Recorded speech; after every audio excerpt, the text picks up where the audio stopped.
Hello, everyone. Good morning, good evening, good afternoon. Welcome to this webinar, Tropical Forest Finance Facility, TFFF, a full solution for forests.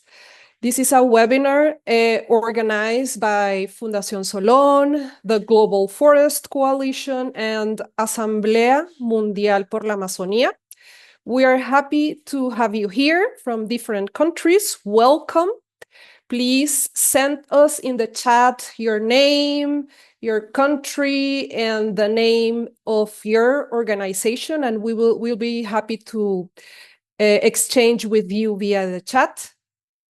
We want to welcome everyone here to say thank you for joining this important topic and give the first and initial housekeeping rules that are always important, sometimes repetitive in these webinars, but important also to keep us all on the same page. This webinar is being recorded and we're having live streaming. We're having live streaming today via Facebook of Fundación Solón, GFC, and also Systemic Alternatives.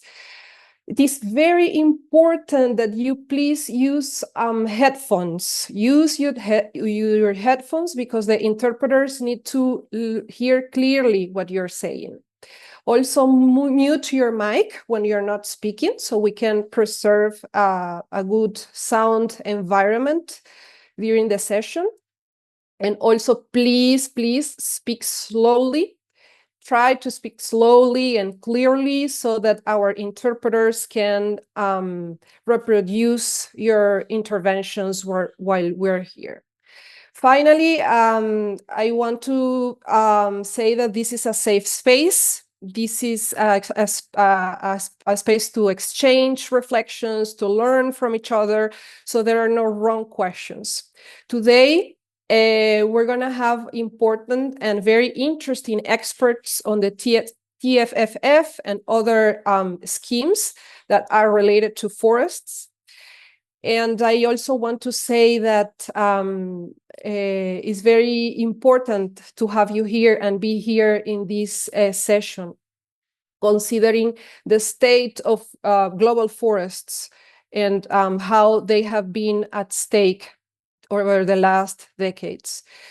I will start by giving some brief context before introducing our panel of experts. Today, Brazil, Indonesia, and the Democratic Republic of Congo combined, they have an estimated of 52% of the world's rainforests.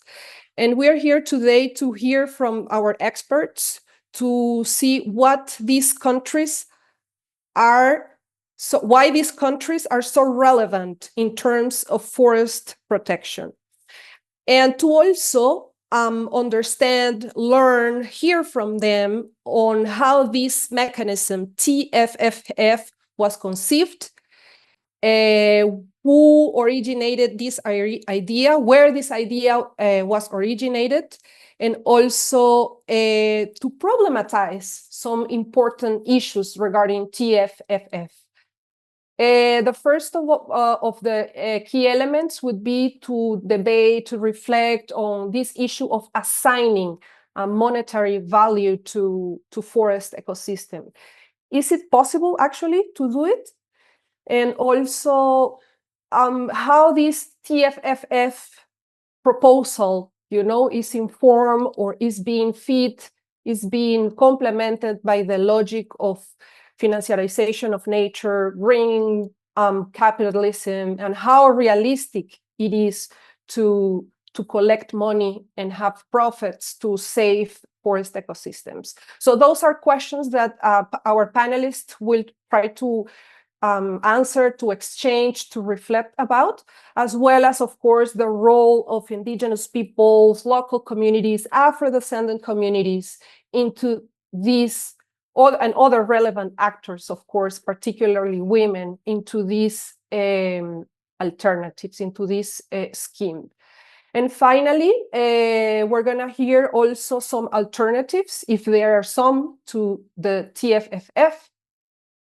This webinar is also based on a report that was jointly launched by Fundación Solón and GFC. We are going to share the report in English, Portuguese, Spanish, and Bahasa, so that you can access and also help us to join into this campaign.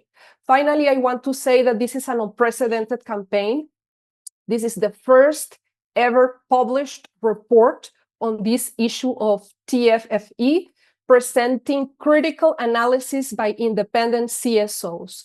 So please, without further ado, I'm gonna pass the floor to our first panelist, Pablo Solón. Pablo Solón is gonna bring some insights on how the economics of TFFF works and how deforestation is actually creating an unequal system regarding forest and forest peoples. Pablo is the executive director of Fundación Solón. Pablo is from Bolivia, is based also in Bolivia, and he's an activist and policy research for quite a long time, right, Pablo?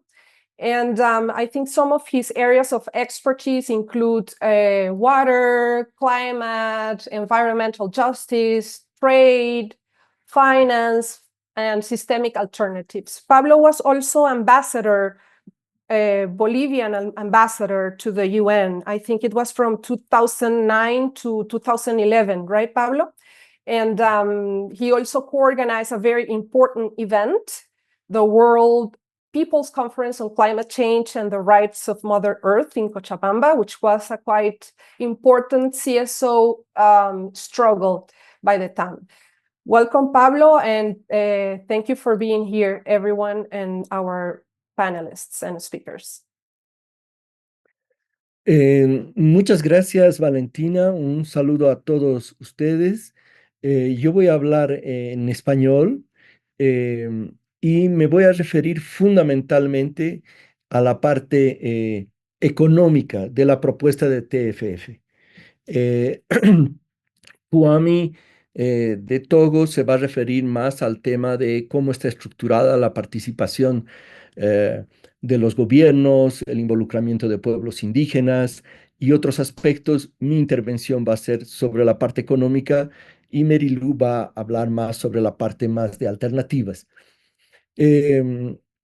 Entonces, nosotros primero, para hacer este análisis crítico, nos hemos basado en dos versiones que se conocen sobre la propuesta de TFF. Aquí las pueden ver. Una versión salió en el mes a mitad de año del año pasado, de 2024, y la otra es esta versión que ha salido en febrero.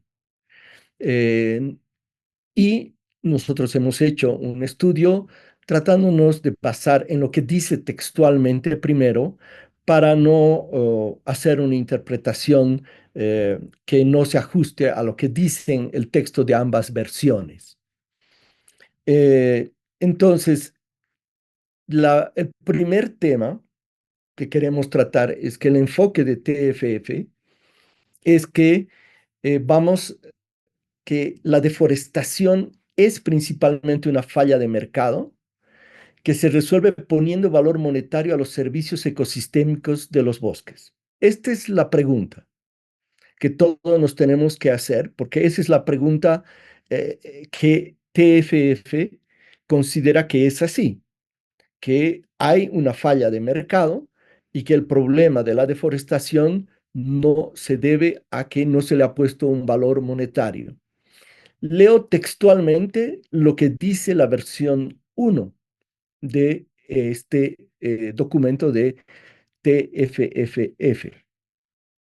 Y dice así: al valorar los bosques tropicales en pie y restaurados, el mecanismo del TFFF ayudará a abordar una falla actual del mercado al valorar a los servicios ecosistémicos que estos bosques proporcionan, entre ellos el secuestro de carbono, la gestión del agua, la preservación de la biodiversidad, la protección del suelo, el ciclo de nutrientes, la regulación del clima continental y mundial y la resiliencia climática. La corrección de estas fallas de mercado reducirá la pobreza y promoverá el desarrollo económico tanto en los países forestales como a nivel mundial. Entonces, este es el punto de partida de la propuesta de TFF. Lo que tenemos que hacer es supuestamente valorizar los servicios ecosistémicos y al ponerle un valor y lograr de que esto se pague, entonces se va a corregir la deforestación. En la concepción de esta propuesta, los bosques son proveedores de servicios ecosistémicos. Aquí en rojo ustedes pueden ver en la pantalla los servicios ecosistémicos que menciona la primera versión. Y uno ha de preguntarse, ¿cuánto valor realmente tienen estos servicios ecosistémicos? ¿Realmente TFF busca hacer una valorización monetaria? El análisis que nosotros hacemos es que no, porque el valor que va a asignar TFFF a todos estos servicios ecosistémicos es de $4 por hectárea de bosque en pie, lo que es una ridiculez. Entonces, toda esta concepción de financiarización de la naturaleza está demostrando su total eh, incongruencia al decir que semejante cantidad de servicios ecosistémicos podrían valorizarse o tener un valor de $4 por hectárea. Eh, Desde nuestro punto de vista, lo desarrollará mucho más Merilu Malig, no podemos fraccionar a los bosques en servicios ecosistémicos y quererles poner un precio.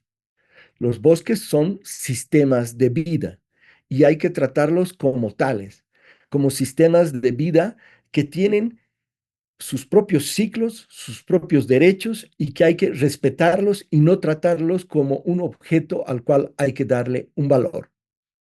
Pero la lógica de TFFF es que sí hay que darle un valor.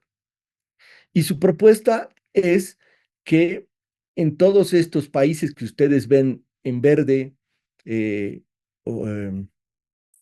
van a ser elegibles para TFF. Allí donde es el verde claro son países donde están los bosques tropicales y el verde oscuro marca la totalidad del país. Son más de 60 países y se calcula en la propuesta de TFF que habrían 1.000 millones de hectáreas de bosque que necesitarían tener este apoyo, financiamiento de $4 por hectárea al año, lo que quiere decir que habría que juntar 4.000 millones de dólares al año para repartirlos entre todos estos más de 60 países del mundo que serían parte del mecanismo. Y obviamente el país con mayores bosques tropicales, en este caso, por ejemplo, Brasil, recibiría casi la mitad de estos 4.000 millones de dólares. Obviamente, TFFF aclara que recibirán en tanto su deforestación vaya reduciendo y esté por debajo de un determinado porcentaje. ¿De dónde van a venir los 4.000 millones de dólares que cada año se distribuirían por hectárea a todos los países?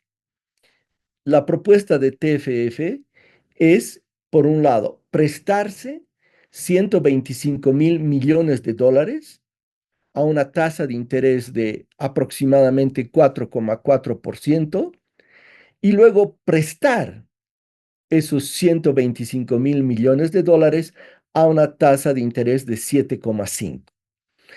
De la diferencia entre el interés al que uno se presta y el interés al que uno presta, vendría una ganancia y esa ganancia serían los 4.000 millones de dólares aproximadamente que se distribuirían entre cada uno de los países de acuerdo a los bosques que mantiene en pie y al grado de deforestación que ha tenido en el año en relación al año pasado. Entonces, es un mecanismo, a veces puede parecer muy complicado, pero es como funcionan los bancos. Se prestan, en inglés, borrow money a un cierto interés bajo y lo vuelven a prestar a un interés más alto. En este caso, TFF dice, el TFF, y esto es textual en la versión 2, no depende de subvenciones de donantes, sujetas a los caprichos de nuevos regímenes o a las prioridades cambiantes del presupuesto de los países ricos, sino más bien ofrece una sólida y atractiva propuesta a los inversores, patrocinadores, generando retornos de mercado competitivos. Es decir, van a recibirse inversiones del sector privado y también del sector público que van a tener una tasa de retorno. Podemos ver en su propuesta el 20% de estos 125.000 millones de dólares van a venir de lo que le llaman patrocinadores del TFF. Estos son países de renta alta, organismos multilaterales, ONGs internacionales que harán una inversión única y completamente reembolsable. Estos 25.000 millones de dólares le permitirán apalancar de inversores de mercado, que así lo define en la propuesta de TFFF, 100.000 millones de dólares. Y prácticamente de forma textual, dice, se reclutarían en los mercados de capital de deuda mediante la emisión de bonos de alta calificación y a largo plazo para inversores que busquen una remuneración un poco mayor a la ofrecida por los títulos públicos de países como Estados Unidos. Esa es la propuesta de TFF. Recurrir a un financiamiento en su mayoría público y multilateral de 25.000 millones de dólares para apalancar 100.000 millones de dólares del sector privado y en base a esta inversión que se haría de este dinero, se generarían los 4.000 millones de dólares. ¿Cuál es nuestra opinión al respecto y por qué somos absolutamente críticos y contrarios a este mecanismo?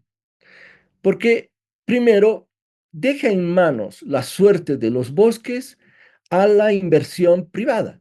El 80% de inversión privada y el 20% de deuda del sector público estatal. Mientras que, por ejemplo, si vemos el presupuesto de la militar a nivel mundial, ha llegado a superar este año eh, una cantidad colosal. Y si solamente destináramos el 1% de lo que se está invirtiendo o destinando de fondos públicos para el sector de armamento, tendríamos 27.000 millones de dólares para los bosques, casi 7 veces más que el TFF. Si vemos el tema de los subsidios a los combustibles fósiles, anualmente, y tomando el promedio del 2023, ya se gasta por parte de fondos públicos, no de inversión privada, no sujeta a mercados bursátiles, 600.000 millones de dólares, 150 veces más que el TFF. Si tomamos en cuenta el precio del barril de petróleo que está en $75, si solo se aplicara $1 de impuesto al barril de petróleo, se podría recabar 38.000 millones de dólares al año, 10 veces más que el TFF. Entonces, ¿por qué estamos destinando estamos creando un mecanismo? que va a depender de la inversión privada para salvar a los bosques, cuando se están destinando cientos, si no miles de veces más recursos públicos de los estados para fines totalmente nocivos para el planeta, como es la emisión de gases de efecto invernadero, como son las armas. Nosotros creemos que la premisa de TFF está mal. Querer buscar un mecanismo para decir ahora ya no les vamos a pedir a los estados que destinen su dinero porque ellos prefieren destinarlo al sector militar o a subvencionar combustibles fósiles, es darles una puerta de salida. Y creemos que esta puerta de salida es la que está proponiendo el gobierno de Brasil junto a otros gobiernos y por eso somos muy críticos y hemos realizado esta publicación con la que me despido, que está en diferentes idiomas y que la van a poder encontrar en el sitio web de Global Forest Coalition y de Alternativas Sistémicas. Muchísimas gracias. Gracias, Pablo. Muchas gracias por compartir con nosotros esas reflexiones iniciales. Realmente es impresionante los datos que compartes y mientras te oía me hacía justamente la misma pregunta. ¿Por qué razón se continúan invirtiendo grandes cantidades de recursos para seguir promoviendo soluciones que en definitiva no van a resolver el problema raíz de deforestación? Y creo que esto puede dar a muchas otras preguntas y muchos otros temas para reflexionar. Por favor, déjennos sus preguntas en el chat si tienen algunas mientras vaya cada panelista, cada experta hablando, para tener después de que cada uno converse una sesión de preguntas y respuestas. Vamos a movernos ahora hacia nuestro siguiente experto, mi colega Kwame Ponzo. Kwame va a compartir algunas reflexiones sobre quiénes reciben y qué reciben, ¿no? A partir de esta iniciativa. ¿Quién recibe y qué se recibe? Y esta correlación, ¿no? Este criterio, que era otra pregunta que me hacía mientras escuchaba a Pablo, a partir de qué presupuestos, ¿no? Se determina esta relación de $4 por hectárea de bosque en pie. ¿Quién destina esto? ¿Qué criterio? Bueno, antes de pasarle la palabra a Kwame, quisiera contarles un poco quién es Kwame. Kwame, bueno, es de Togo, es mi colega en la Coalición Mundial por los Bosques. Él coordina la campaña de extractivismo, turismo e infraestructura que tenemos en la coalición. Y también ha tenido un trabajo muy interesante en su organización que se llama Centro para la Justicia Ambiental en Togo, que es una ONG que tiene un gran trabajo de apoyo a las comunidades para fortalecer las alternativas al extractivismo, alternativas justas. Y bueno, por supuesto, Kwame también está involucrado muy profundamente con comunidades que dependen y que tienen una conexión profunda con los bosques en África para justamente promover el conocimiento tradicional, luchar contra la deforestación de raíz y también la pérdida de biodiversidad que está tremendamente conectado con la deforestación. Kwame, adelante y gracias por estar aquí. Thank you very much, Valentina, and thank you all for joining this important webinar. Thank you, Pablo, for giving the overview of TFFF. Yeah, as Valentina said, I'm going to be brief and explain quickly why we are against this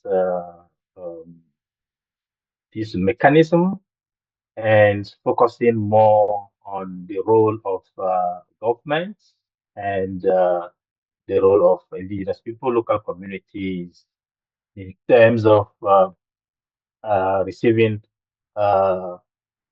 money. And before I start, let me share quickly this let me share this quote from Gandhi. Many people, especially ignorant people, want to punish you for speaking the truth, for being correct, for being you.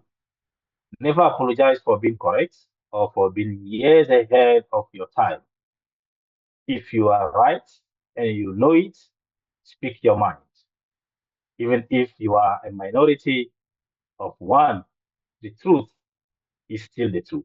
I'm sharing this just to say that yes, in this context of TFFF, we are minority in speaking our mind, speaking what we think of this mechanism. We think that is the first solution to climate change, and it's going to destroy local communities and indigenous people. So we are speaking the truth to that. TFFF, regarding the amount of money that is that they say it will bring, we say it's a distraction. Distraction. If you look at the two versions of the TFFF, it recognizes that if 125 billion cannot be raised, or if the rates of return is less than 7.5%, the payment per hectare will be less than 4, or even temporarily suspended. It means a lot of things. So it means that TFFF is just a money-making machine, not a climate solution. So money-making machine, and money is going where? Money is going mostly to the government. We're going to see that. So it's a money-making machine only. They are just putting, as Pablo explained, they are just putting money on the nature to have more profits. They don't care of the destruction of this mechanism they are putting in place. So it's also a form of exploitation and domination, because putting money on nature has very big consequences.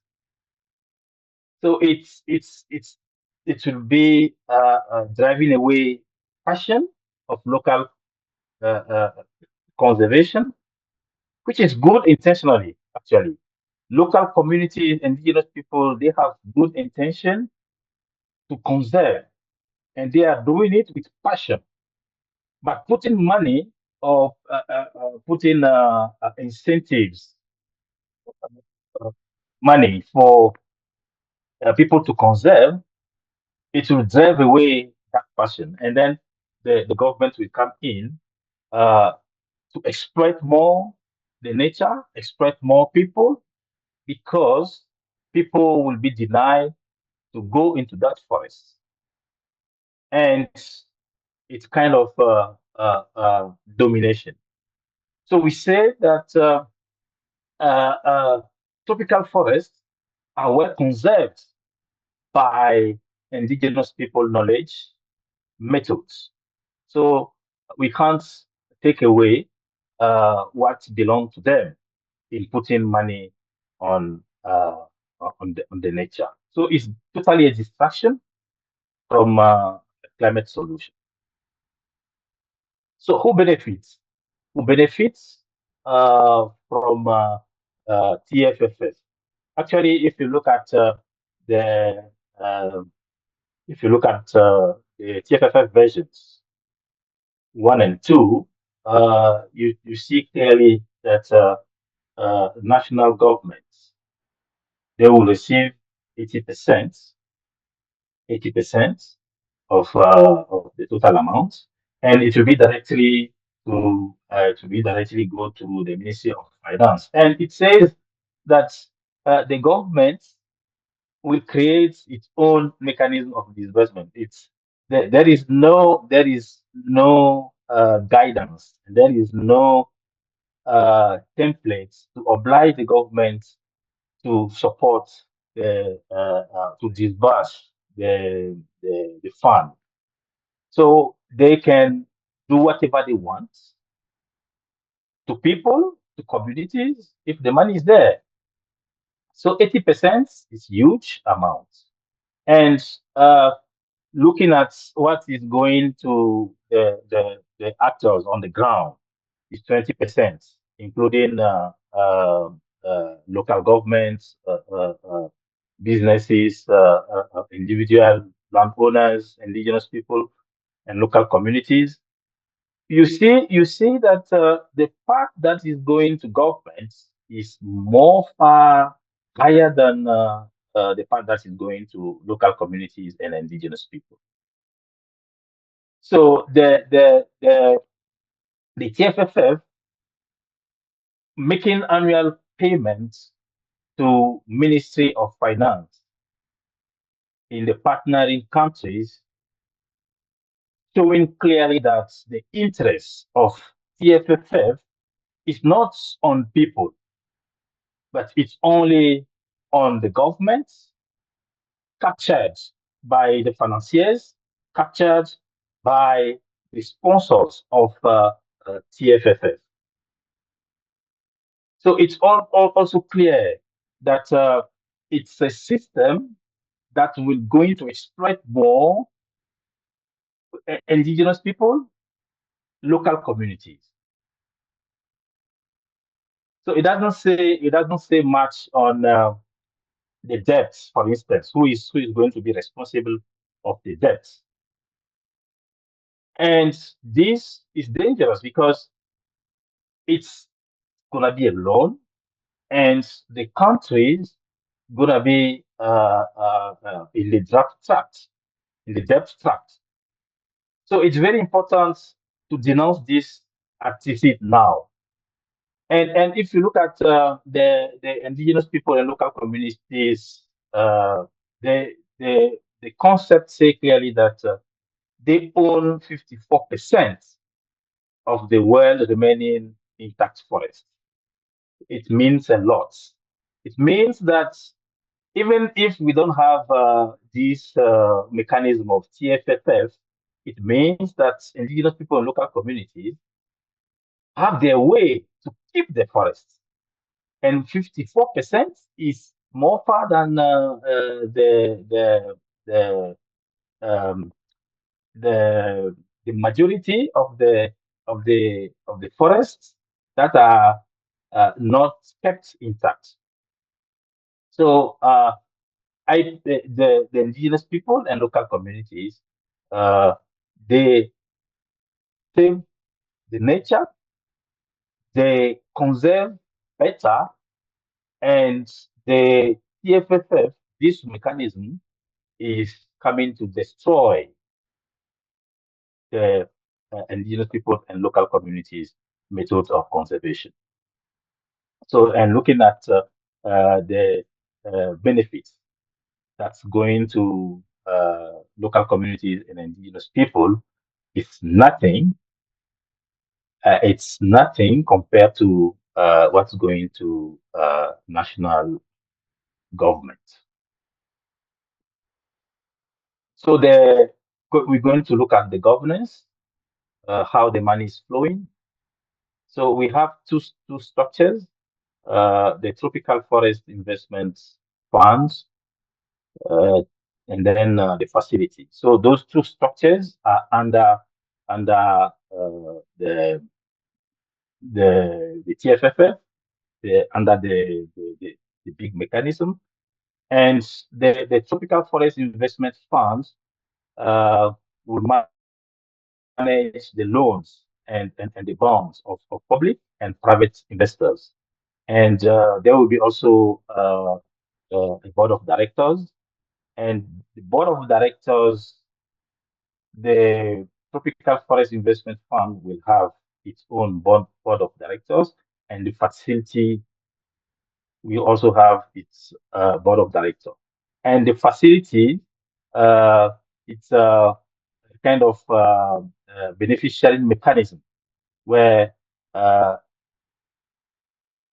Tropical Forest Investment Fund after deducting all expenses, we send the benefit to the facility. Then the facility will have the responsibility to redistribute these benefits to the partners. And if you look at that image, it's clear that they have the organigramus, and the TFFF board will be different from the mechanism, the facility board. And the facility board is the one controlling actually the TFFF board. So what exactly this means is that if you look at the boards, the investors will have 9 persons in the board, and the countries partners of this facility together will have 9 persons. So the total numbers of the board members is 18. But if you look at it clearly, the minority are the countries, because they have 3 people per country, and the investors have in total 9. So this is something that we need to look at again, and it's not helping the indigenous people and local communities. So I think the secretariats, looking at the secretariats, it's probably going to be the World Bank. They are looking at which institution. They are looking at which institution will take care of the secretariat. It will be a combined secretariat, a common secretariat for the facility and for the Tropical Forest Investment Fund. And the secretariat will provide investment management service for its portfolio, and also arrange satellite monitoring and verification services. So for me, I felt like this arrangement from the monitoring will just monitor how the exploitation of people, how exploitation of nature is going on. And if they are monitoring it and verify if they're going to gain more money or not, they will put in place another system to have more people exploited. And also providing investment management, is they just want to make more profit. So the World Bank, if the World Bank become the secretariat, we know what the World Bank is doing with some of the projects, with the project on agriculture, with the project on climate issues, where they put money, but they don't care or don't care about the impacts of their projects on communities. And if the World Bank is going to be the secretariat, then it's confirming our worries. It's confirming what we think, that this TFFF will be exploiting more the nature and exploiting more the people. Yeah. So thank you for your attention. But I would just want to recall that the real conservation is on the hands of local communities and IPs, and not incentivize conservation. So the incentivized conservation is just to destroy the nature, just to destroy the people. Thank you very much. Thank you, Kwame, for giving us these important insights. I want to remember all participants that the comments by our experts today are based on the two concept notes released by the TFFF. So anything that has been produced here, the analysis that has been produced in this report, in this analysis, is based in a robust analysis to see what is behind the methodology and the proposal of TFFF. So the idea is to bring critical reflections, right, today. We are analyzing from a community perspective, from a women's perspective, from an indigenous people's perspective, a proposal that is being put forward by a group of governments with support and promotion probably of the World Bank and multilateral financial institutions. So we are interested into knowing that. Thank you, Kwame. I have some questions, but I will leave them to the last part of the session, particularly on that reflection of the composition of the secretariat. And also in terms of decision making within this secretariat, because we see that in the JEF, the CBD's mechanism to allocate also and mobilize resources, we see a similar, structure in terms of no active participation of those who are at the forefront of forest and biodiversity conservation. So it is quite interesting what you mentioned in terms of those decision-making and power access structures within the TFFF. We're going to go now to our next speaker. Our next expert is Malig. She is going to share about the alternatives to TFFF. Are there any alternatives, Marilu, to TFFF? And also, what is the role of those systems of life within this equation? And also versus the ecosystem services proposal and concept that is being put ahead. Also, in terms of the root causes of deforestation and the central roles of indigenous people, local communities, particularly women and youth. And Marilu is the policy director of the Global Forest Coalition. She is originally from the Philippines. She's based now in Bolivia and has a strong background as a policy analyst. She's also an activist and a campaigner who has published and written widely about trade, food, agriculture, climate change, and deforestation. And she has some interesting reflections today. Please, Marilu. The floor is yours. Thanks, Valentina.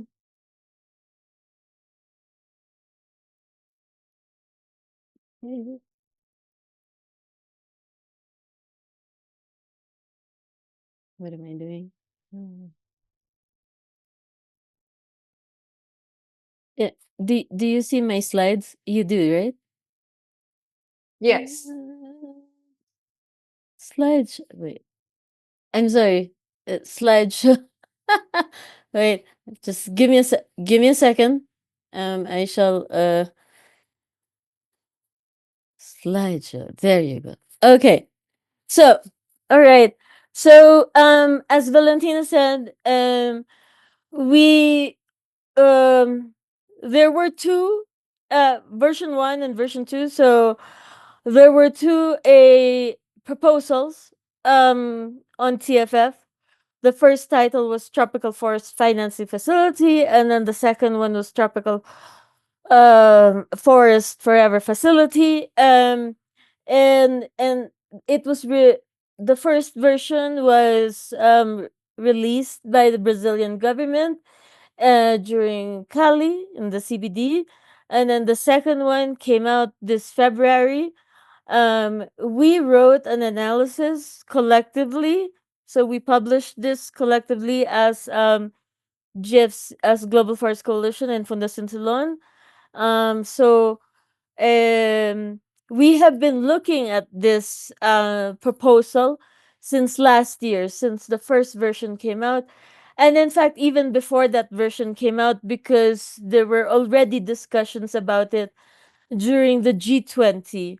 And the group of 20, which Brazil and Indonesia are part of.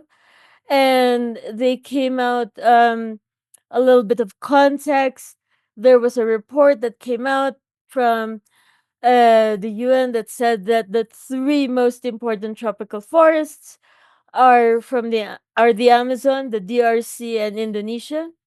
And shortly after that, the G20 had a side event where they in Brazil, Indonesia, and they invited the president of the DRC, and they came out with a press conference saying that they were coming together as the three governments, as the three biggest tropical forests, and that they were going to come out with a mechanism to conserve conserve as Kwame says, conserve has a lot of connotations, different kinds of connotations, but to conserve the three largest tropical forests. So we've been following it, and we came out with a publication, and it's available in several languages. You can look on our website, and it breaks down basically what Pablo presented and what Kwame presented, so you can go back to that publication and read it and read it and absorb it a little bit more. I know it's a lot to absorb in a webinar, because there's a lot of numbers being thrown at you. But yes, it's available in several languages. It's on the GFC website, and the goal of that publication is really to unmask the TFF. What does it mean? What is this money being promised? Where is it really gonna go? And and and and how is it supposed to work?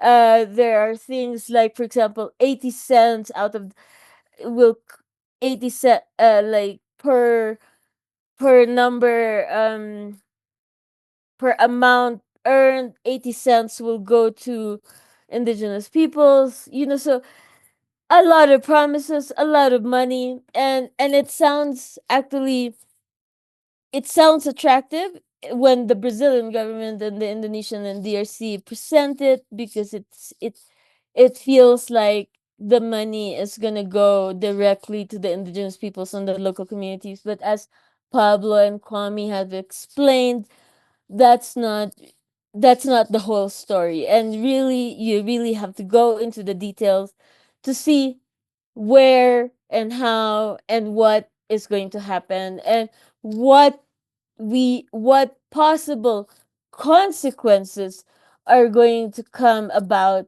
if this mechanism is fully realized.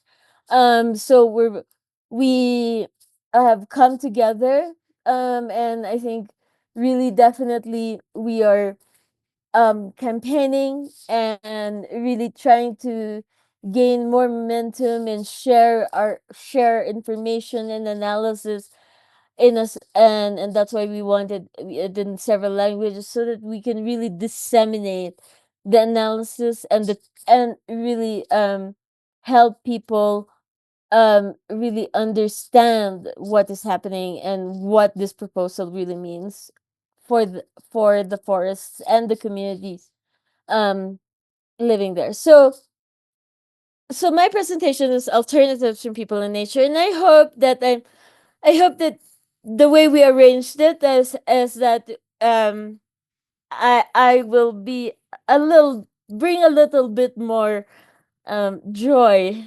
to this presentation, because it's been a little bit a little bit scary and a little bit depressing, because we were seeing that maybe it's not called a market mechanism directly, but it is, so now we're going to see, I think I'm gonna try my best to be a little bit more upbeat, so we we lift the mood a little bit more, and then before we have our commenters and questions. So okay, um, so we have alternatives from people in nature. First, I wanted to show you. So this is our map. So what we wanted to signify with this is that we're bringing the three continents together, of people. So the peoples from the Amazon, the peoples from the DRC in Africa, the peoples from Indonesia and Asia, and really coming together, building that alliance and working together. And this webinar is, for example, one of those efforts, because this is going to be a series. So, for example, this webinar, it is at, like, at a good time for participants from from the Americas. Um, and the next webinar, we are going to make sure that it's at a time where it's good for an audience of Africa, and then we're going to have a third webinar where it's at a good time for an audience of Indonesians and Asians. So, really, and then always constantly us being present in one another's events, because we're really building an alliance, like a campaign where because we know that we're going to be stronger together as the three continents. And I believe that this is already a very important, and I see it as a step towards already an achievement, because we've brought together three continents, um, uh, movements and indigenous peoples and local communities from the three continents, and campaigning to stop the TFF, unmask it, and to push for the people's alternatives, many of which are already being implemented in many of these places, across the three continents. So, um, next is, well, here I just wanted to share a picture from Indonesia. So I wanted to emphasize that, communities, indigenous peoples, the people living in forest communities, local peoples, that women and girls are a big part of that, and that they are part of the solution, and that a lot of them are implementing the solutions. So this picture is in an agroecology school in Indonesia, and they one of the things that is emphasized in this school is not only, um, that not only, of course, agroecology in terms of, having a way of agriculture that respects nature, but also coexisting with forests, and making sure that that everything we do, food, uh, feeding people culturally appropriate food, healthy food, which is what food sovereignty is all about. But it's also about coexisting, and preserving and health and growing together with nature. So we see nature as part of us. We are part of nature. Nature's part of us. We are one. It's not separate. So definitely, I think I want to emphasize that, especially because, um, there was you'll see this in our report, but we quote one commenter who said that this is great. The TFF is great because it is, we see the trees as shareholders, like stockholders, which is disgusting. That is a disgusting term to use. It's disgusting. It's ridiculous. It's disrespectful. Trees are not shareholders. Trees are rights holders. Like nature has rights. We, and and we do not disrespect it this way, like by commodifying it. And this is exactly what TFF is doing. It's commodification. So basically, yeah, so I just wanted to emphasize we're part of nature, nature's part of us. Women and girls play a very important role, and that we can definitely, and many communities across the three continents already implement a lot of ways of coexisting with nature, whether with the forests, with growing food, with the rivers, with the animals. So I think that's the main point. So next. So so I think we definitely we must, for us to have real I think for us to really grow and emphasize alternatives, um and support alternatives and build and strengthen existing alternatives and build build more on the alternatives. First, I think we need to recognize the tropical forests as rights holders and not just mere providers of commodities. And most especially, they are not banking instruments. I think that's number one. We need to really, I think, emphasize that they are not commodities, they are not banking instruments, they are not shareholders. And I think to save tropical forests, it is essential to recognize that the problem is not a market failure, but rather a lack of respect and protection for living systems. Because you will hear a lot of the people who defend TFF and the proposal of TFF is that they're saying that tropical forests in the three continents are suffering from deforestation or from um loss of land, loss of, the losses that the tropical forests are suffering is because there's not enough market intervention, and therefore the solution is that we put more market in it, so therefore, as Pablo and Kwame explained, the putting prices on hectares, per hectare it's this much, um per per standing tree it's this much, so it's a really wrong mindset, because it's thinking that we're going to save the tropical forests by putting a price on it. um and this is not the way to go.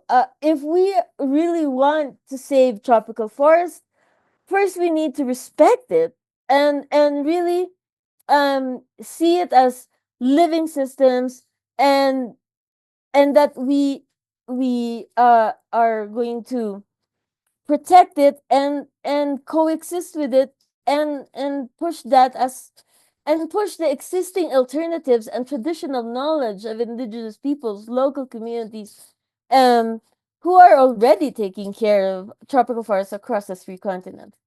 It's also necessary for us to support these communities, because a lot of them already have real solutions, but they're not heard. Sorry, Marilu.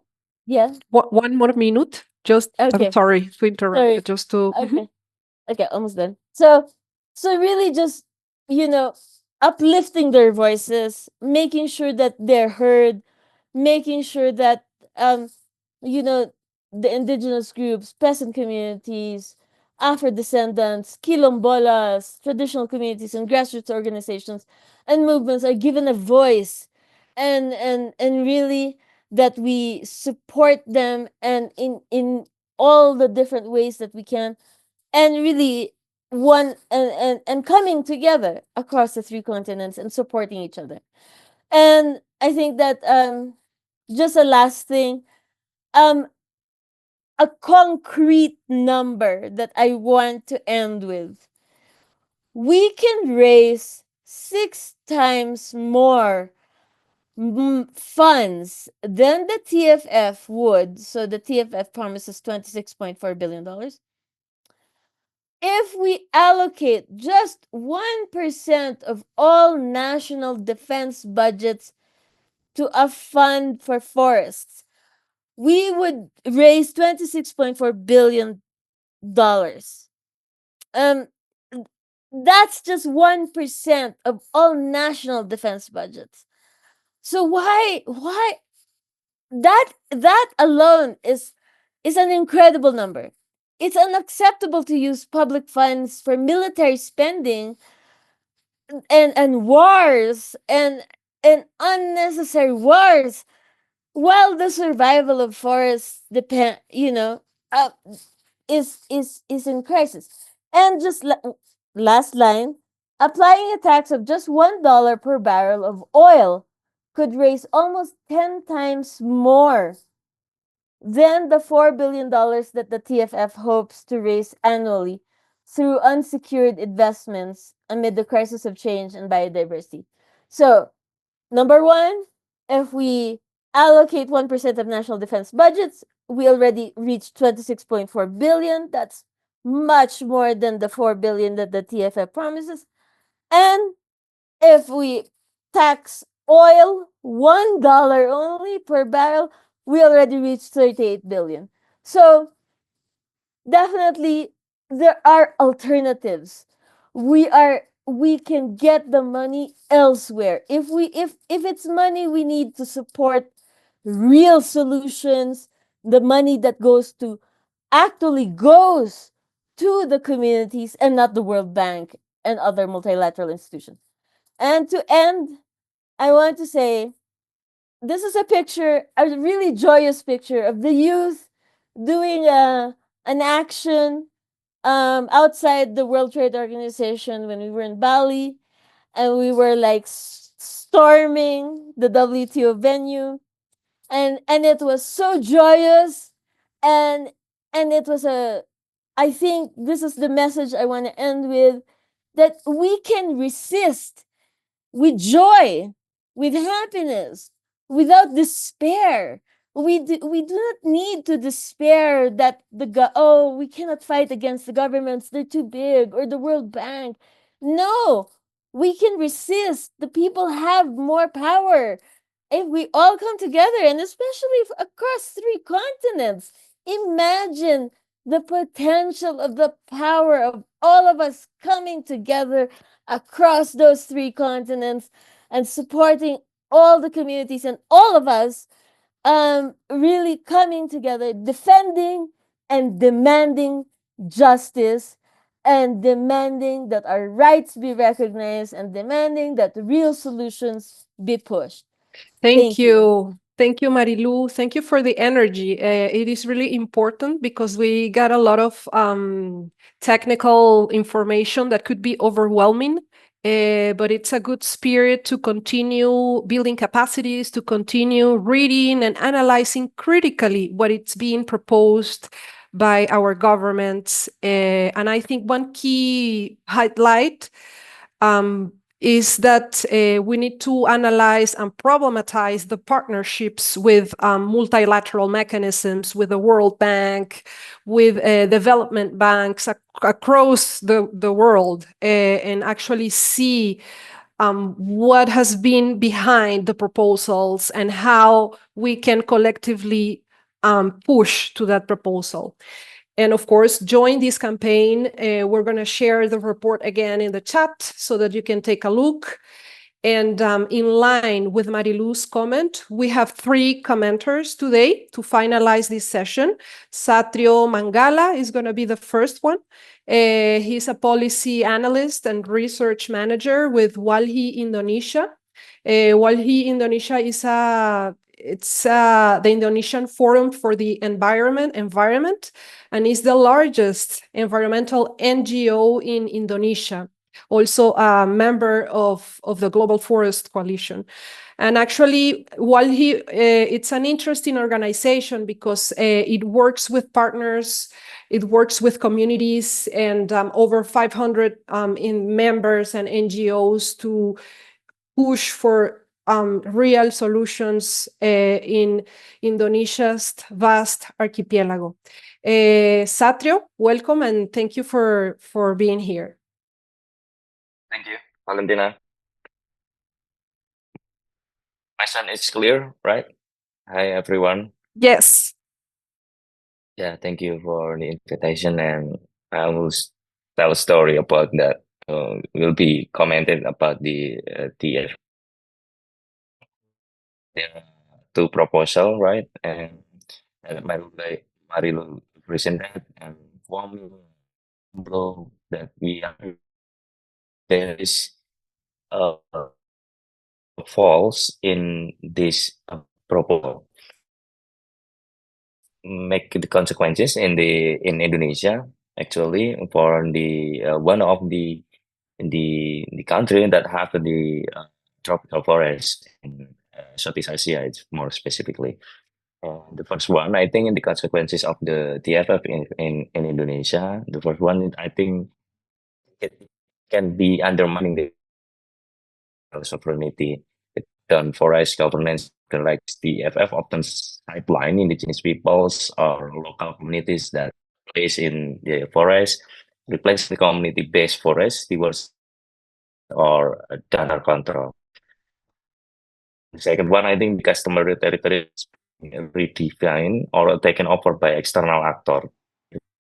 This is the important thing, I think, in the TFF mechanism that NGOs or conservation NGOs or national government practically Satrio? in Indonesia. Satrio, sorry to interrupt. I think, yeah. Okay. Satrio, can you hear me? Yeah. So your sound is breaking a little bit. Could we try to I'm sorry. maybe switch off your camera to see if we improve your sound? Yeah. Turn off the video? Okay, I will turn off my camera because I'm. Yes, I'm sorry about that. Yeah. No worries. Go ahead, Satrio. Yeah. So this is best sound, right?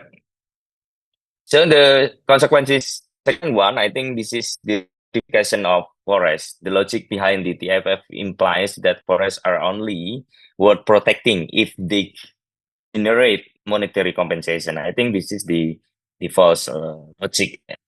And this reduce a forest from being sacred living spaces to financial assets, just only the financial asset, discrediting, disregarding their cost and ecological significance. So this is the important thing that more people of Indonesia in the local communities and also in the indigenous people that live in the forest, they don't think ever their forest can be sell or just like a finance, but it's more than just that, that this is that culture tradition is more spiritual that you live in the forest.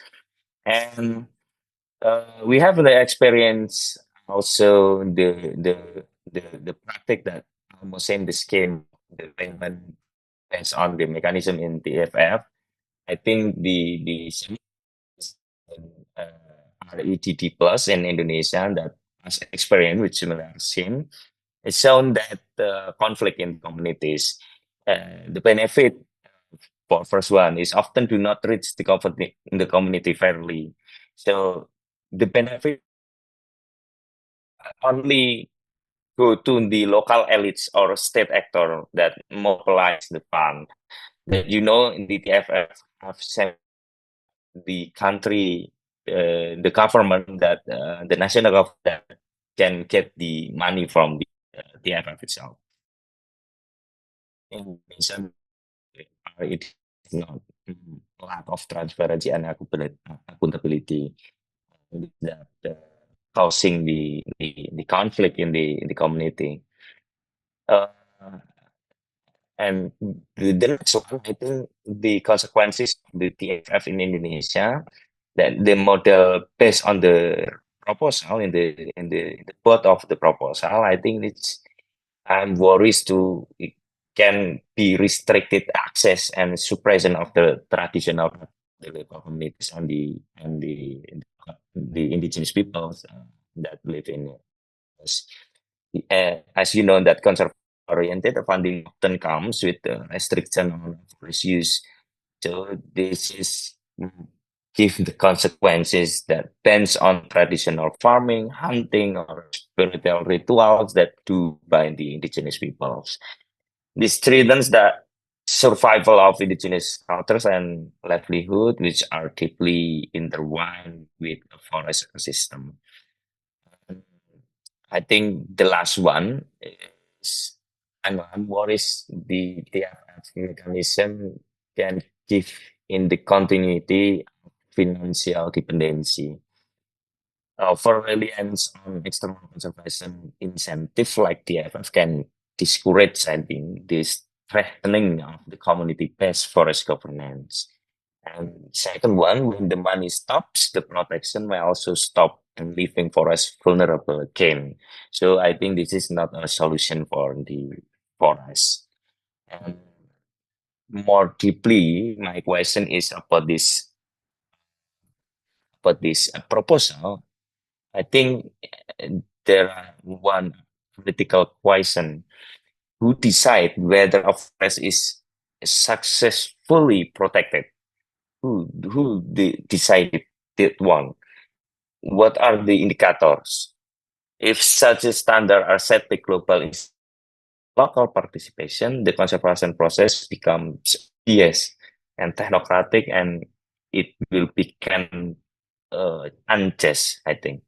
So that's my comment.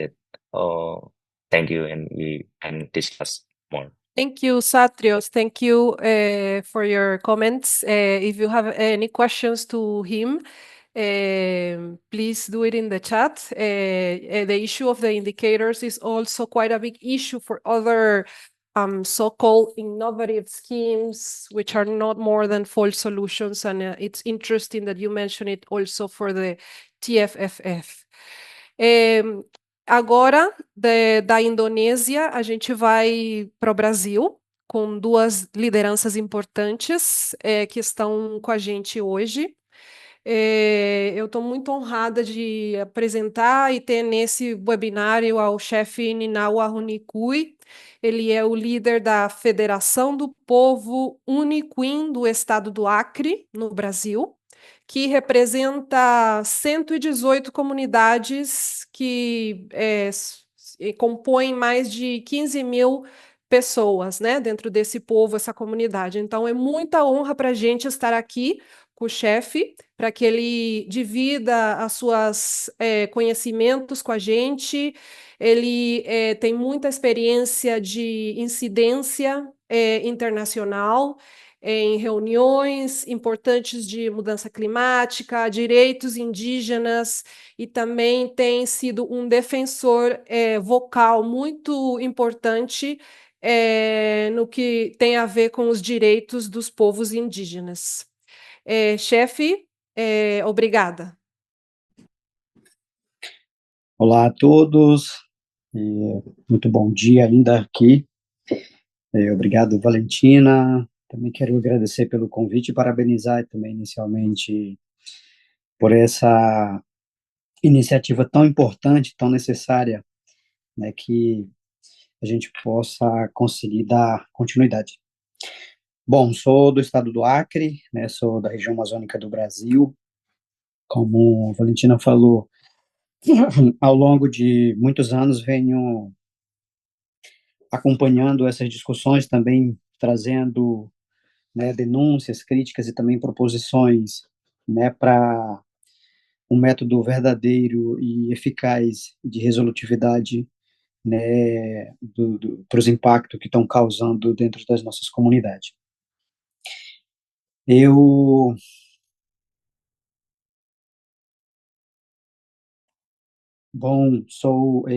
Estou falando aqui também de um Wi-Fi. Eu não sei se ligando a câmera também vai ficar visível, mas eu prefiro falar assim. Se não der problema, no final, mais ou menos, eu posso estar ligando a minha câmera.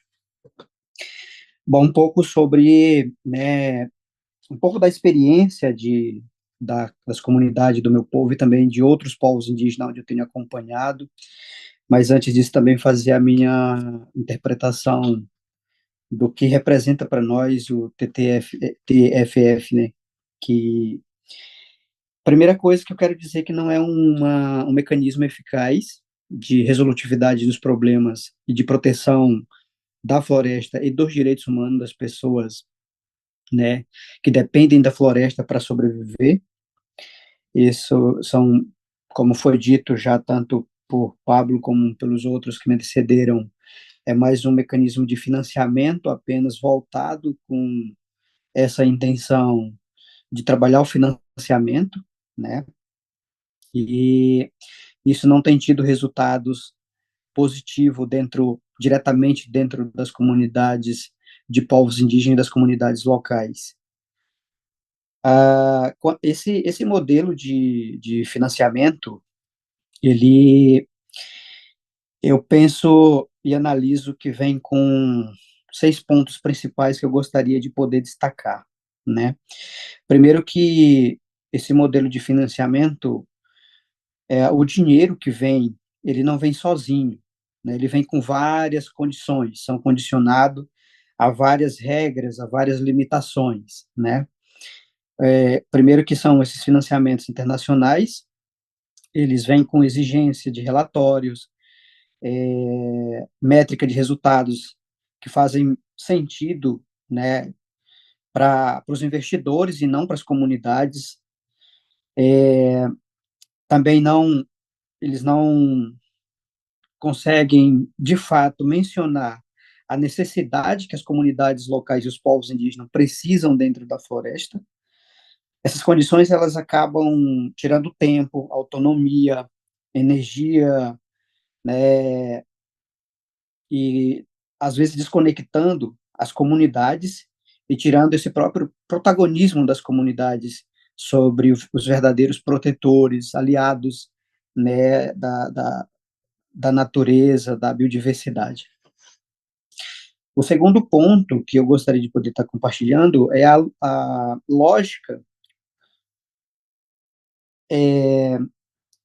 que continua, né, sendo de mercado e não de cuidados da floresta, né, como os muitos que já me antecederam colocaram. O TFF, ele trata a floresta como um estoque de carbono ou como serviços ambientais, né, a ser vendido em mercados internacionais. Mas a floresta, ela não é só carbono, nem estoque, e nem só serviços ambientais. Para nós, para o meu povo e para muitos outros povos, o território é vivo, né? O território, a gente vive a nossa espiritualidade, tem memórias dos nossos antepassados, temos relações de irmandade com a natureza, né? Tudo isso são esse modelo, esse mecanismo que é apresentado, né? Ele reduz tudo isso somente em números de carbono e uma forma também de apagar a história dos povos, apagar a cultura dos povos. Um outro terceiro ponto que eu acho muito importante são as decisões contínuas, concentradas longe dos territórios, né?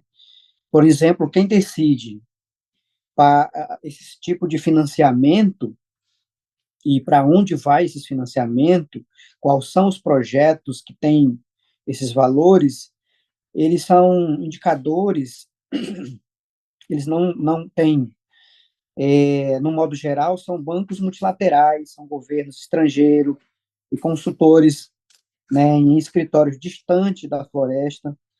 Não são tomadas decisões ou criadas essas estratégias com a participação de quem está lá, como povos indígenas e as comunidades locais, né, que verdadeiramente estão conectados dentro desses territórios.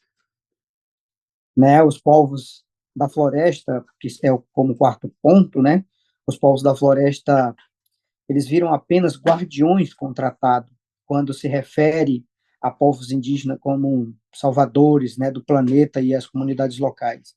Em vez de eles serem sujeitos de direito, como a Marilou falou, né, tanto os protetores quanto o próprio território, né, em vez de ser reconhecido como sujeito de direito, são reconhecidos como esses guardiões contratados, né, e como fonte de fazerem financiamento, discutirem os grandes financiamentos, né?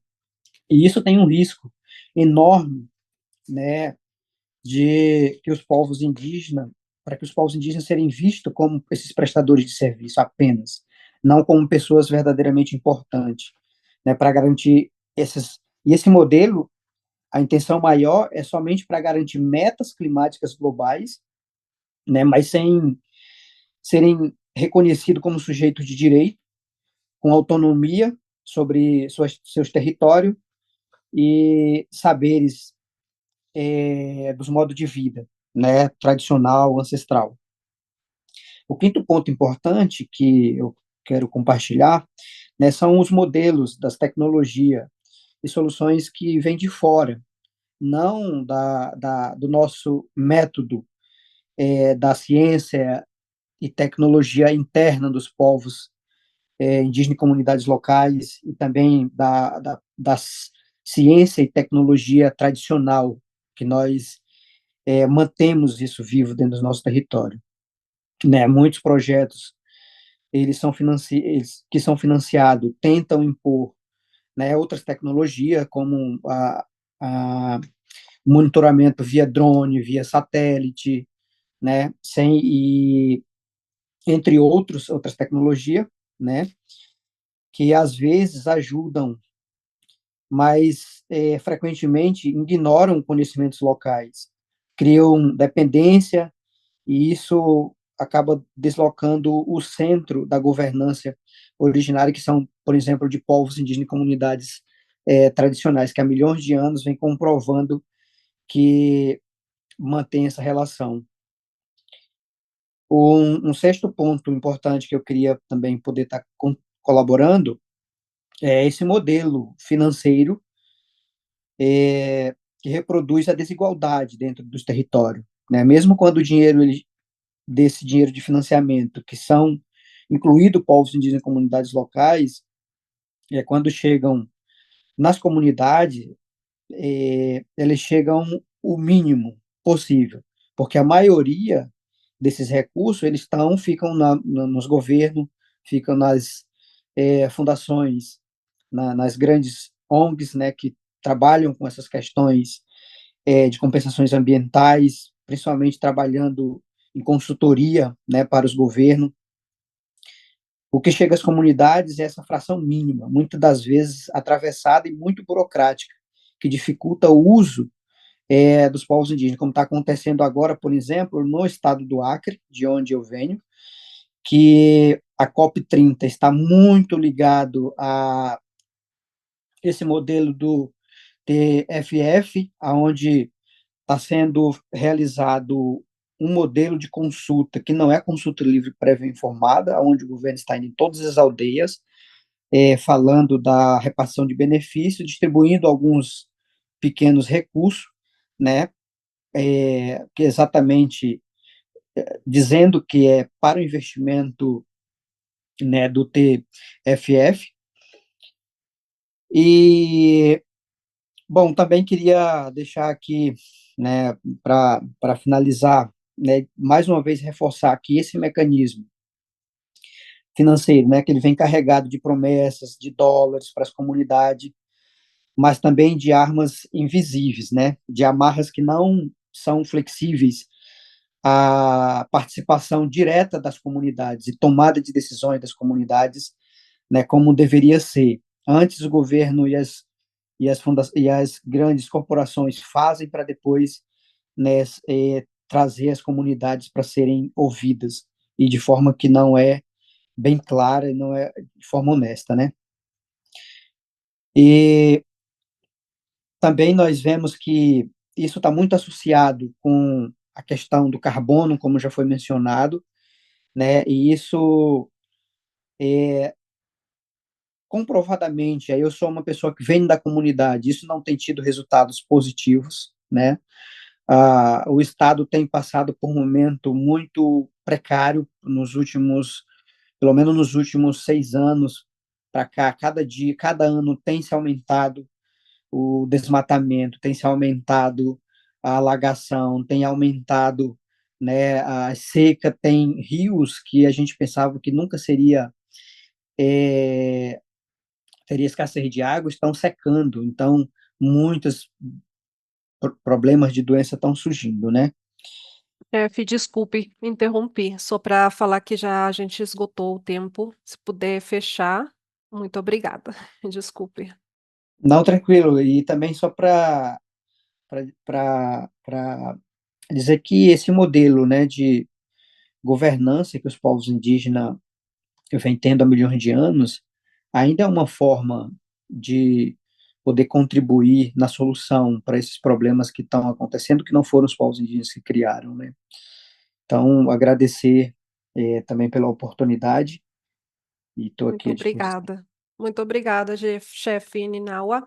Muito interessante o que você colocou, né, dessa lógica de mercado. São duas coisas que eu achei absolutamente relevantes da sua fala, né? A questão das lógicas de mercado, né, que elas não são desenhadas para o cuidado, né, ou para preservar a cultura do povo, mas para responder a um sistema que já vem mostrando que não vai resolver a crise, né, com essa acumulação de recursos. E aí entra em questão uma coisa que a gente debate muito, né, quem acompanha esses processos de negociações multilaterais, que é a questão do desenho da arquitetura financeira, né, desses mecanismos, que mais uma vez continuam sendo desenhados, propostos mecanismos que não têm nenhum tipo de acompanhamento, de consulta com as comunidades indígenas. O que a gente traz aqui hoje nessa campanha, em grande parte, é isso: propor soluções que tenham necessariamente as vozes das comunidades indígenas, os critérios das comunidades indígenas, as propostas delas dentro dessa equação. E, é claro, a questão do modelo financeiro, né, que muitas pessoas não gostam de comentar, não gostam de falar, que é a sociedade capitalista atual, que precisa ser, sim, debatida, precisa ser destruída e construir um mecanismo que realmente responda, né, a essas questões. Não é uma retórica, realmente é um fato, e muito obrigada pela fala hoje. A gente vai agora com o Pedro Martins, que é um educador que atua na região da Amazônia, no Brasil também. Ele é educador da ONG Federação de Órgãos para Assistência Social e Educacional, a FASE. É uma ONG que tem uma larga trajetória aqui no Brasil, fundada na década de 60, e trabalha muito com comunidades em vários estados do Brasil para promover alternativas sustentáveis, reais, né, e para disputar, né, o modelo de desenvolvimento atual. Pablo, obrigada. Pedro, desculpa.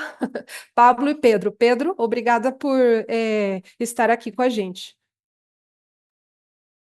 Obrigado, Valentina. Bom dia a todos e todas. Espero que estejamos ficando bem. Qualquer questão sobre o áudio, sobre o vídeo, só me avisar. Bom, é um prazer, né, estar aqui. Nós da FAS agradecemos muitíssimo esse convite para esse debate muito enriquecedor, muito proveitoso para a gente, para que a gente consiga refletir um pouco mais ainda em tempo sobre... Eu preciso preencher isso aqui.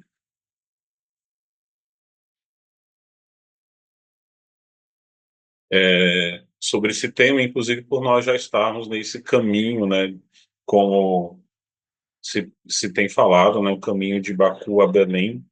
Então, também nós precisamos, enquanto movimentos sociais, organizações populares, estarmos mais atentos a esses temas, e com isso já parabenizar a iniciativa desse estudo, desse relatório, porque nos consegue, num tempo muito bom, fazer algumas reflexões que, por mais que a gente já esteja um pouco atrás do processo, já que ele não é nosso, nem é conosco, né, da elaboração do TFFF, mas que a gente possa ainda em tempo conseguir refletir um pouco mais. E queria fazer um destaque também de que é uma coisa que, de forma, mas que ajuda no conteúdo, que é o fato do relatório estar bem objetivo e também com uma diagramação bem interessante. Isso vai ajudar a divulgação, o seu trabalho, né? Então, parabéns por isso também. Um ponto que eu queria destacar, presente nessa reflexão, é o termo que é utilizado para falar da relação entre o RED e o TFFF. Se utiliza no relatório a expressão de que esse fundo ele teria o papel de complementar as iniciativas de RED. E um pouco mais para frente se utiliza uma outra palavra, que é potencializar. O fundo potencializará as iniciativas de RED.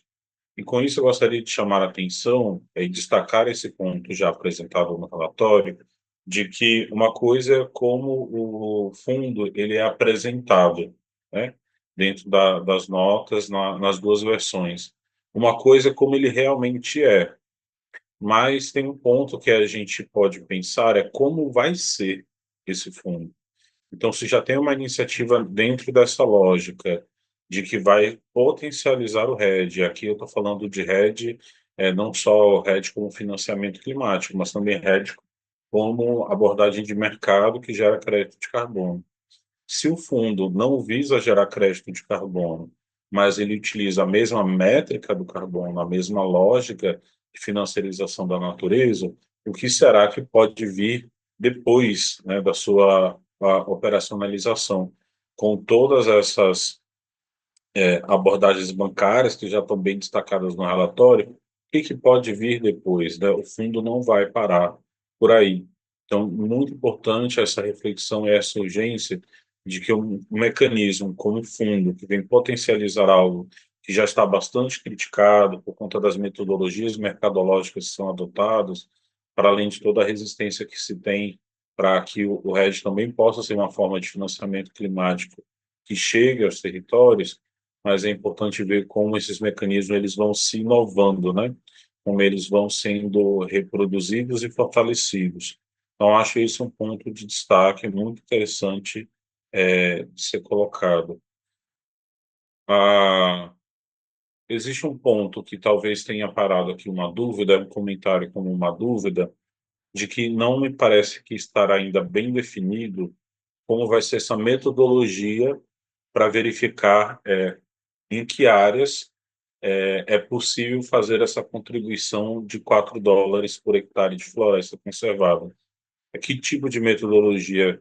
Se o fundo trabalha com água, com solo, com sequestro de carbono, com que metodologia se pensa para isso? Se esse campo da metodologia ele ainda está em disputa.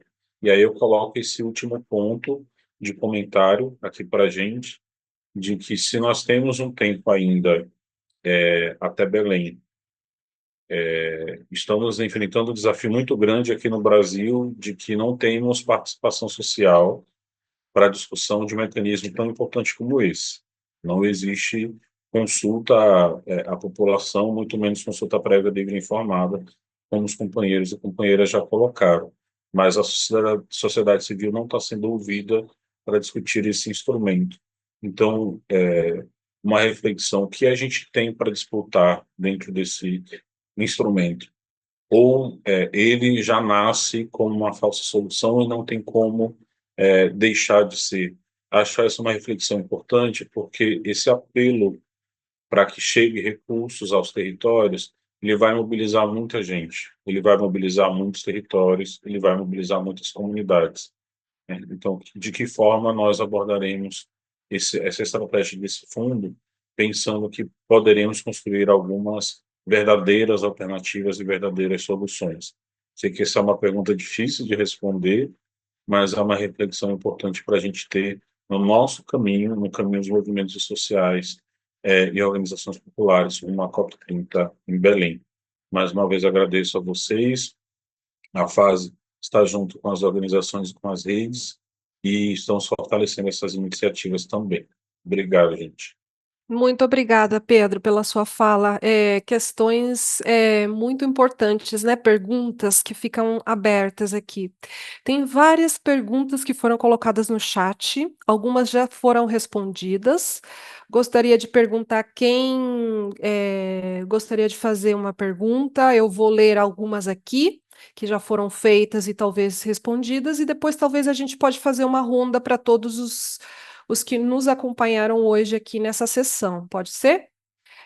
A Eda pergunta, could you please further explain about the ministries of finance receiving the annual payments? I cannot find that in the 2.0 versions of the concept note.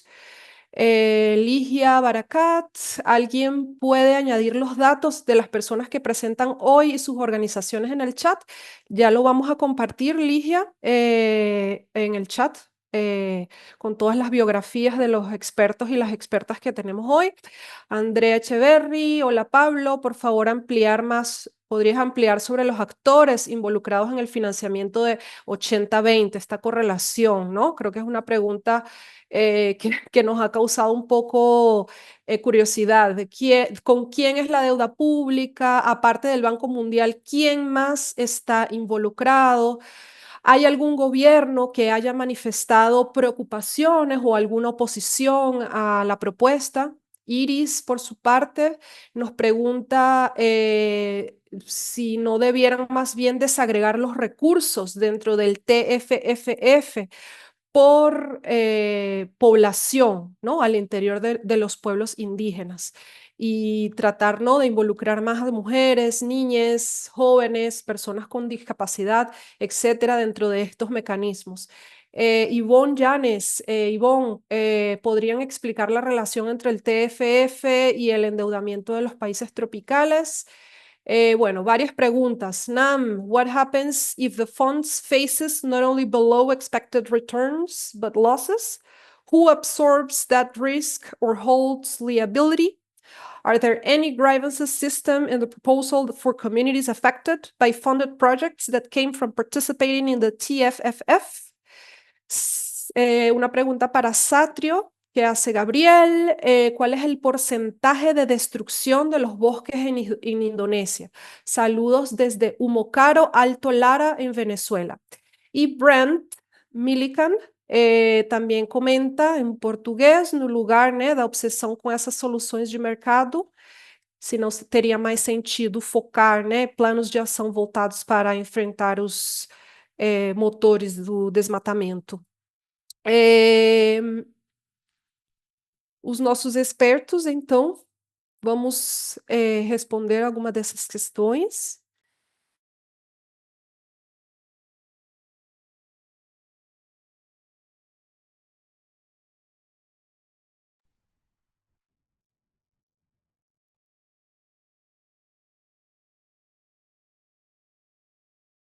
Or if anyone else would like to add another additional question, but maybe Pablo, would you like to make a round of reflections to wrap up and answer some of the questions? Yes, thank you. Muchas gracias, Valentina. Hemos ido respondiendo en el question and answers que está en el Zoom. Quería referirme solo a dos cuestiones. Una, ese tema de la deuda es algo que no queda claro. Hemos revisado la versión 1 y la versión 2 y la pregunta es, ¿quién va a pagar los platos rotos si esto va mal?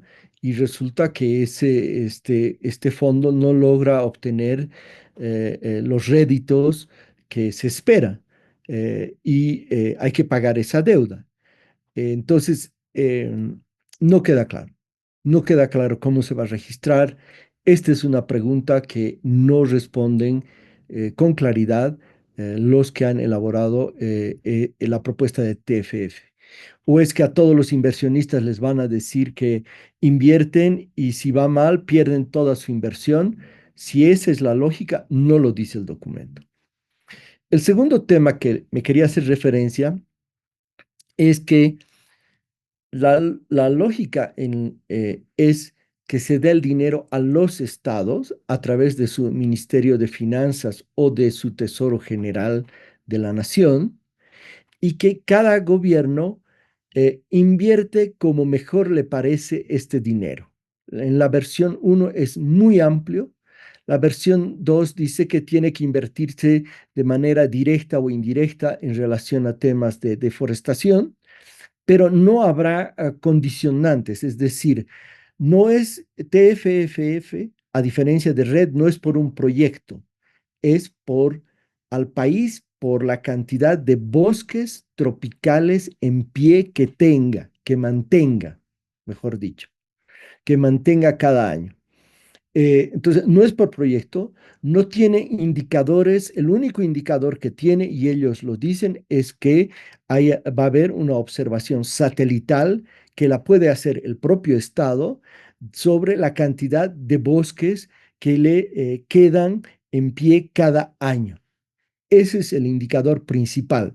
Y en caso de que el país no pueda construir este sistema satelital de observación de sus bosques en base a los parámetros que ellos piden, pues recurrirán a un sistema internacional. Pero no hay otro indicador. Entonces, un gobierno que recibe estos $4 no está obligado a adoptar políticas ni normas en contra de la deforestación o en contra del sector agroforestal que se esté expandiendo o en contra de la minería. No, eso está libre totalmente de hacerlo o no hacerlo el gobierno. Lo único que le interesa al mecanismo es que satelitalmente la imagen muestre de que se ha mantenido prácticamente casi la misma cantidad de bosques tropicales que había el año pasado, con una deforestación muy pequeña del 0,6% que consideran en promedio. Esta es la lógica del mecanismo. Entonces, más allá del problema de la plata, la pregunta es, ¿vamos a resolver solo con dinero, aunque aumentáramos de 4 a $100, a $1,000, a $2,000, si es que no hay compromisos y políticas claras de los gobiernos de ponerle freno a la expansión de la frontera agropecuaria, poner freno a la expansión de la exploración petrolera en zonas de bosques tropicales, poner freno a la expansión de la minería?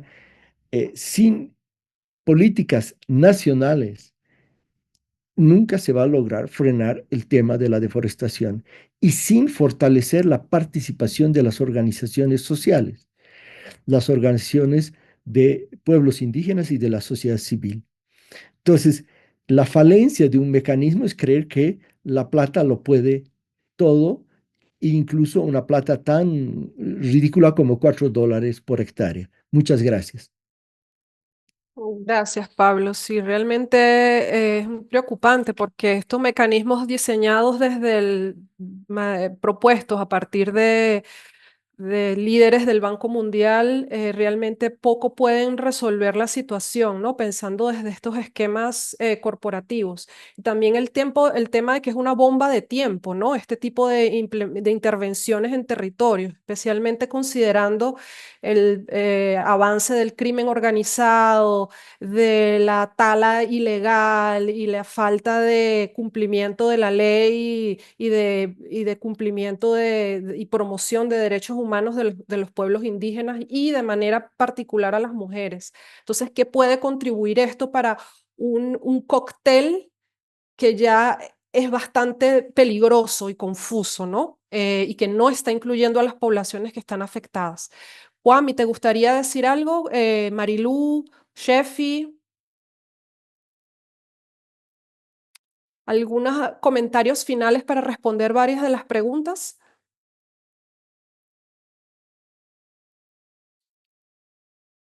Yeah. Thank you, Valentina, and thank you for the questions. I think Pablo has summarized uh, the questions, but it's very important to look at the way the funding is coming to the Ministry of Finance, and any kind of uh, the way the money will be disbursed. It's up to the government. So it means that the government can do anything. The money can be held, and the money will not reach the communities and indigenous people. So it's something that we need to look at, and the way it's framed, it means clearly that the TFFF is just a mechanism of building or making money, not for solution on the ground, but just to please the investors and the government. Just to add to what Pablo said. Thank you. Yeah. Thank you. The, Go ahead, Marilu. sorry. Kwame and Pablo have answered everything. Actually, really very excellent about especially the question on what happens to the real money if it fails. Who's going to hold that debt? Who's going to so those are very vague. Those are not questions that are being answered, in fact probably avoided.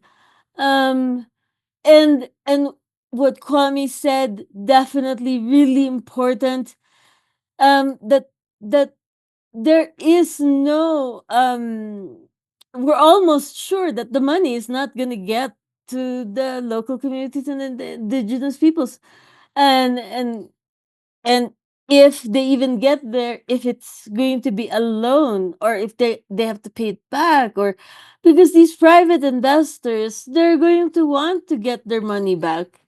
They're not doing this out of the kindness of their heart. This is an investment. This is a business deal.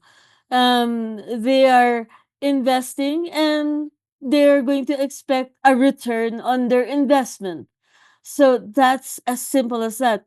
And I think that the last thing I want to say is that this is going to be presented by Brazil, Indonesia, and the DRC, the governments, as a victory, as a success, that they have come up with a fantastic solution to conserving and saving the three largest tropical forests. And this is going to have a very big launch right before, or maybe at the start or during the COP30 in Brazil. So don't so look past the press releases, look past the promises, the smoke screen, and really, go deeper, read, like, we have the way we wrote the report is we purposely wrote it in a way that would be very clear, straight to the point, so that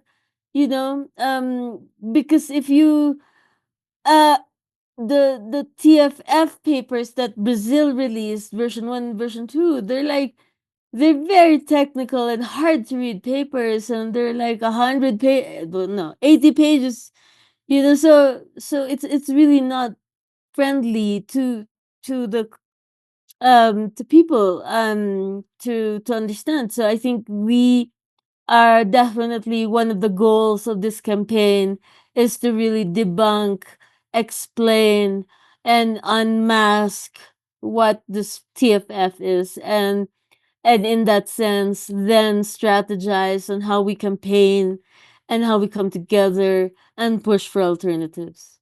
That's it. Thank you.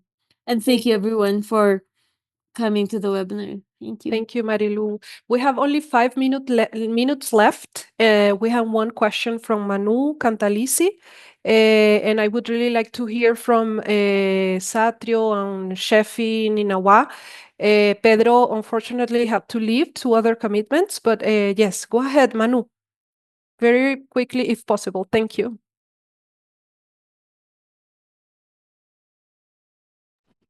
Can you hear me and see me? I don't know if you can. Can you just confirm? We can. Yeah, we can hear you. Amazing. So my name is Manuela Cantalisi. I've been working in the climate and nature space for 10 years. and more with indigenous peoples and local communities for the past 4. I was invited by the Ministry of Environment of Brazil to support this process and dialogue to invite the Global Alliance of Territorial Communities, JATC, to co-design the TFFF process of dialogues with indigenous peoples and local communities. So JATC is doing this process with the Brazilian government, and I'd like to make myself available to present anything that you're curious about TFFF and really come into the information, because I think that this process is so important.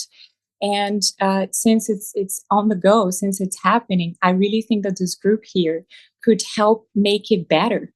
So instead of just debunking the process altogether, how could this group of amazing experts make this process better?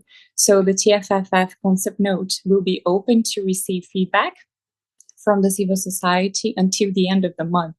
And I really, really, really encourage this group to come and really make this consultation process better. So if you go on the website, tfff.earth, you'll be able to reflect your comments, to say what is important to you, to say what's on your mind, and also to comment on the last point about this being a money that's being lent. This is not a money that's being lent. The investments are made on the TFFF in the tropical forest countries, and then the money would be used, at least 20% would go to indigenous peoples and local communities directly. So this is an ongoing process, and we really, really, really appreciate this group.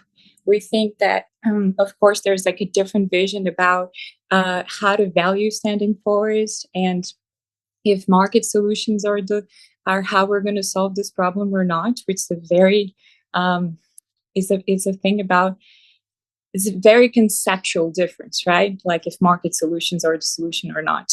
But if this is happening anyway, how could this group of really, really brilliant minds, and also of the experts who are the stewards of nature, who are living there, indigenous peoples, local communities, Chief Ninawa, I want to make myself available to have a conversation with you. I really value your work for generation, for millennia. So how can we make this process better? So I just want to say that I make myself available, and that I really, really, really value this space. Thank you so much. Thank you, Manu, for your comments. Really interesting. Always confronting sites, it's important to growth.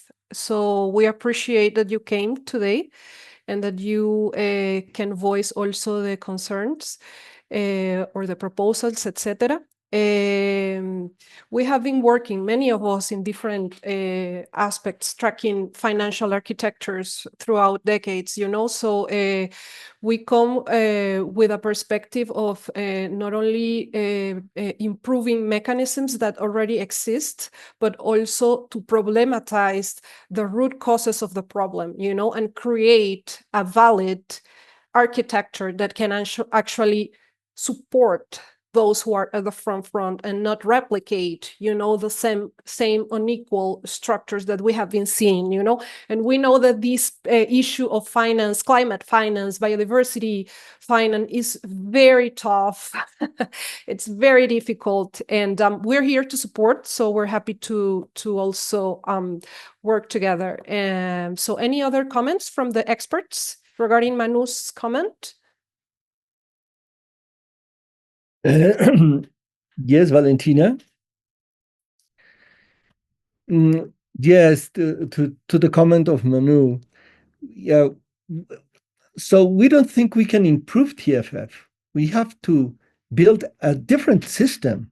I mean, if you can please say to those that are promoting this that they are in the wrong pathway. And this is not going to solve the issue of deforestation. And why? Because you are mainly relying on private investment. And as you say in both versions, you cannot assure that you're going to have those interests that you expect. And you even recognize that this mechanism maybe can fail. So why are we losing time developing a mechanism to fund forests based on market investment, while we have to develop proposals to bring public funds to protect forests. This is the key issue. We think that TFFF is a way to